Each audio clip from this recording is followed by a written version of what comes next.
Jo, môj nový powerbank aj notebook, takže chcem dať like, odber a koment, idem na. Takže ten powerbank je veľmi dobrý, super powerbank, všetko funkčné, tak všetko má byť.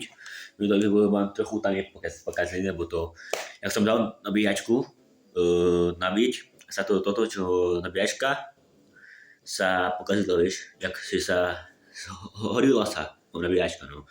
A chcem si zobrať ten notebook, chcem si ho takto upraviť a chcem si ho opraviť, ten notebook. Takže notebook je veľmi dobrý, veľmi starý notebook, ale je to môj notebook, takže chcem si ho dať do upraviť, takže je dobrý. Takže pekne to vyzerá, nič škrabanie, nič, určite škrabance, nič. Takže na ňu skúpim nabíjačku, ešte si dám ju do upraviť, no, jak nie, tak si zoberiem nový, ale ten notebook si dám do upraviť, takže notebook je super a tak, takže lajky, komentáre a tak.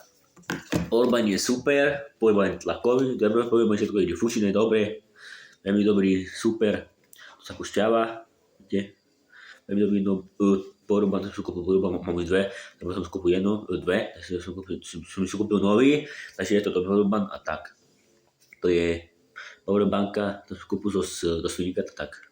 Takže notebook tiež je dobrý, tam si ho doupraví, toto, ešte skúpim na nabíjačku, tam si ho doupraví a zoberiem si ho. Takže notebook je tiež super, nemôžem povedať, že nie je dobrý, ale je dobrý notebook, ale dám si ho dopraviť a bude ho ešte lepšie.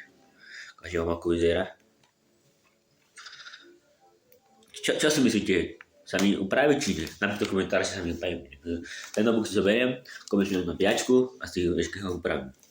Takže je super notebook a tak. Takže powerbank je tiež super, dobre je to funkčné, je všetko na bifur, ide to.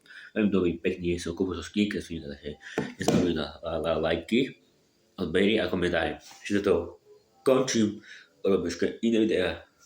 Like, odber a koment. Čau.